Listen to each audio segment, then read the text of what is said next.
I've been having really vivid dreams. Almost all of them are violent, like my house burning down, people I know being killed, finding dead bodies, and playing paranormal games, like Ouija boards, and even one about people summoning Satan. They are very realistic, to the point that when I wake up, it's like I didn't even go to sleep. And sleep is pointless now. However, when I sleep anywhere else, like my living room, they stop, and I sleep well, without those dreams. I've always been a very restless sleeper, and often wake up with the bedsheets tangled up all around me, pillows on the ground, and usually an arm, leg, or sometimes my head hanging over the side of my bed. My room gets very hot at night, even when the AC is on, and there is a fan blowing directly at me. However, I often wake up in the middle of the night freezing with all my blankets on. I'll get up and go over to my door and it's warm. Other times, I'll wake up burning up with all my blankets on the ground and go to another part of my room and it's normal temperature. I get very anxious at night in my room and I feel like someone is always there, sitting in my chair, watching me sleep. Whenever I get up during the night to go to the bathroom, I feel like I'm going to walk back in and see someone in my bed. I get panicky and feel that someone will grab me when I reach down from my bed to put my book on the floor. I never feel like this in any other room besides my bathroom, where I can look in the mirror and see my bedroom clearly, and I always feel like I'll look and see someone in my doorway. I get very nervous in my bathroom, especially when I shower, and I feel like I'll open the curtain and see someone there, or someone will open the door and come in while I'm taking a shower. I sometimes wake up with scratches on my wrist, like I took the end of a paper clip and cut my arm. I have never done that, and I don't know how I get these scratches. I have a cat, but she's almost 20 pounds, and I would most definitely feel if she hopped onto my bed, and my dog goes into the garage at night. Plus, she is a black lab, and I would feel if she got onto my bed. I have 2 lamps in my room. One is remote controlled and the other turns on when you tap it. I keep the remote for the one lamp on my dresser on the other side of my room. I will get back from school and go into my room, and the remote controlled lamp is on, and the remote hasn't been moved. I'll turn it off, and a few days later, the touch lamp will be on. The touch lamp takes 3 taps. With each tap, it gets brighter. Sometimes the lamp will be on all the way, meaning it had to have been tapped 3 times, and other times it's on the lowest level, but the lamps aren't plugged into the same outlets, and the touch lamp is on different levels of light. I'm not a mechanic, but I don't think wire shorts can change the level of light when it turns on. This just happened this morning, and it pushed me over the edge. Last night, I was in my room and, like always, I had a stuffed bear on my headboard on my bed. Across the room is my closet, and I made sure to close both the sliding doors on it. Because I'm afraid of things coming out of my closet, I slept in my living room. When I woke up, I went into my room to get my clothes. One of my closet doors is cracked open, and the bear that was on my headboard is between the closet door and the wall, with half its body and its head hanging out. Keep in mind that my bed is in the corner of my room, and there is a window and a bookshelf between it. The closet and the bookshelf are positioned in a way that the bear would have to go from the corner of my headboard next to my wall, past a window, around the bookshelf, and into the closet, while something opened the closet door and closed it on the bear. I asked my parents and my sister if they did it, and they all said no. My mom is as scared of it as I am. It isn't just me that has experiences. My mom was in the kitchen, I was in the living room, and my sister was downstairs in her room. My mom then asked from the kitchen if I just ran down the hallway into my room. I said no, I've been sitting here the whole time. She then asked where my sister is, and I said downstairs. My mom then tells me that she saw someone run down the hallway into my bedroom. I go into my room with my mom, and there is no one in there. She says to this day it was a person, not our dog or cat. I have an eidetic memory, so I would remember if I did any of this stuff. This is all very real, and I'm starting to get really scared. First, I just want to say that I've never had such a dream before like the one I'm about to describe. Never. I haven't been stressed out at all either, so I'm really baffled by how I could have had such a dream. There were several parts of my dream, but I'll start with the part that led to the ghost. I remember someone telling me about a forest that was off limits, and oddly enough, I was interested in going. I remember floating there with a man I can't say I know. When we got to the woods and stood on the path before the woods, I didn't want to enter. I felt that there was something wrong as there were voices in the air, so I told the man who was with me that we should wait for someone to arrive before entering. We turned around to leave, but I found myself in a dark room, and rather than being with the guy, I was now with a girl who, again, I didn't recognize. I stood in front of a bookshelf and the voices around me were getting louder. I remember asking out loud to show me which book to pick up, when the girl next to me then pointed towards another room that was around the corner. As we entered, I went up to a dresser and started touching some of the things. That's when I turned around and saw a girl lying on the bed with her eyes closed, but she was mumbling something at me. I couldn't make out what she was saying, so I got a little closer to her and I think she was trying to tell me that something was holding her back.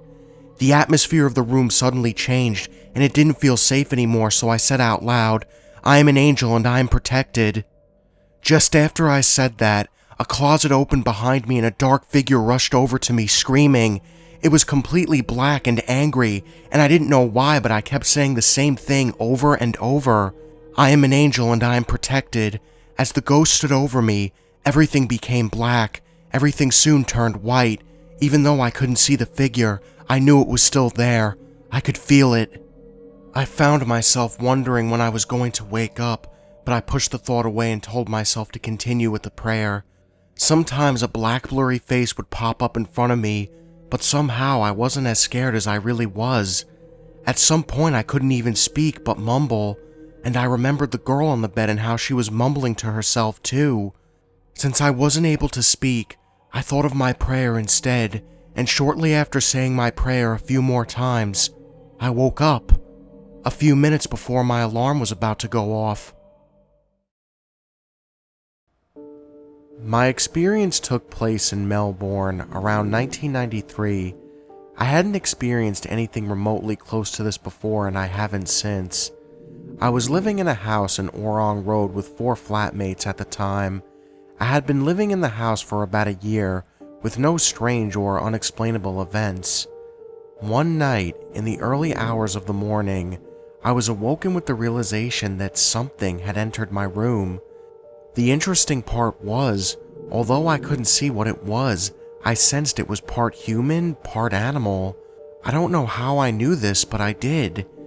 In other words, human but more like animal-like, and obviously, the feeling I got from this thing was not pleasant. I was also completely paralyzed. Now, I have read about sleep paralysis, but I was wide awake and not the kind of person to imagine things.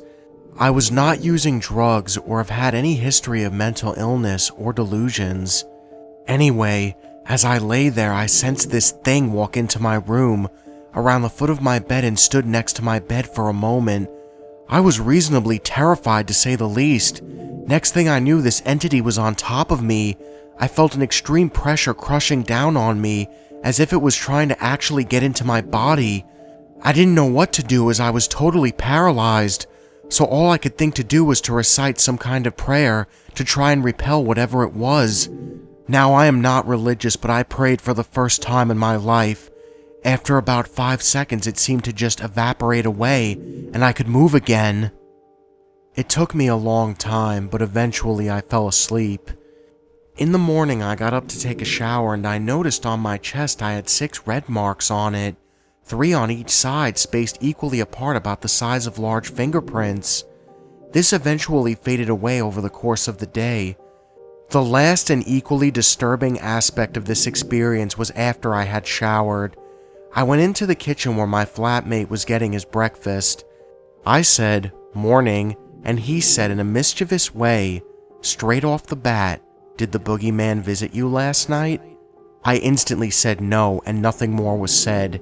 My flatmate was a bit strange and was into his runes and apparently dark magic, but the fact that he somehow knew about what happened to me just put such a weird twist on an already very weird experience. I wish now I had said, "No, but why do you ask?" and got into a conversation. I guess at the time I didn't want him to think he had the power to summon things and send them off to attack people. I often think about that experience and have shared it in case other people have had similar experiences. When I was 4 years old, I awoke from a nightmare and I went to lay with my parents in their bed.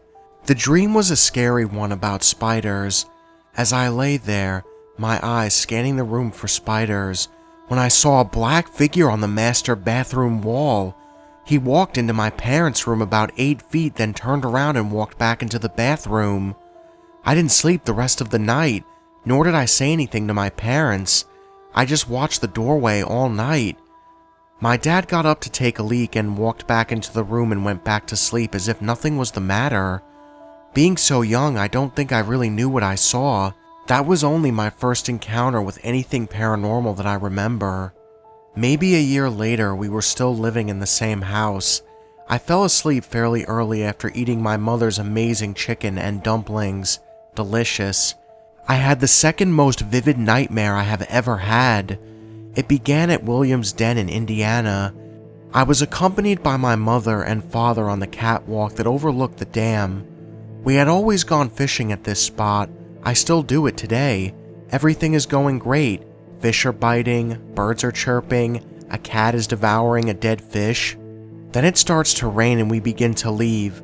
As we walk up the stairs to get off the catwalk, I look into the river and see my mother stuck between a concrete pillar and a stone wall just barely above the water.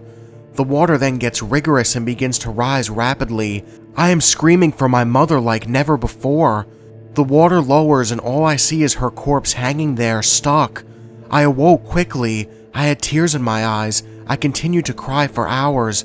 I called for my mother and told her I loved her, and went back to sleep. At first, I had no reason to believe this was a paranormal incident, but then about 3 months passed and I had the exact same dream, only I saw more. This time I saw how my mother ended up 20 feet below the catwalk. She jumped, but before she jumped, she looked back at me, but it wasn't her. She had bulging black eyes that looked into your soul. As I awoke from this dream, I heard faint laughter mocking my crying. This was only the beginning.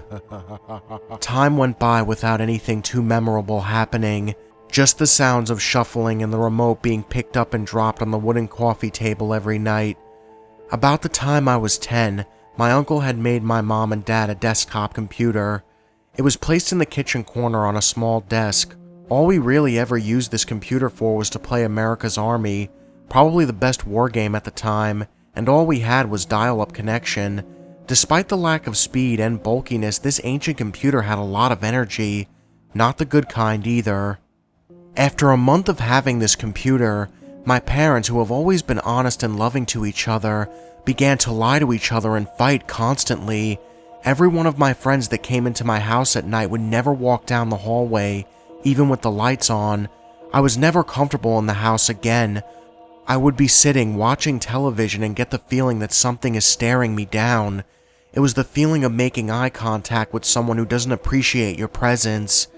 I would sit there for as long as I could until I had to get out of the house. If my shoes were not by the door, I didn't wear them. I would walk around town barefoot. During all this psychological warfare I was having with this energy, no one else really noticed anything was going on. No one else seemed affected by this energy. Then one day, my dad and brother were in the kitchen and my brother was showing my father the music video for Jailbreak by AC/DC. I was sitting on the couch in the living room watching CSI. The couch I was sitting on had its back to the kitchen, so when I felt a fist punch me in the eye, I automatically accused my brother, who was always fighting with me. However, when I turned around, I saw with my one good eye that my dad and brother were still in the kitchen. That was the hardest I've ever been punched. As this energy became more powerful, worse things began to happen, and it became more apparent that everyone was being affected. I was just the first target. My dad almost got ran off a ledge at work by his own truck while putting his boots on. The bank tellers always thought my dad had a kid in the passenger seat and offer him a sucker when he was alone. On another incident, my mother was strangled. My dad had seen a figure standing in his bedroom doorway, and thinking the figure was an intruder tried to tackle it and obviously failed as it disappeared. Myself, I would wake up at 12 past 3 every morning.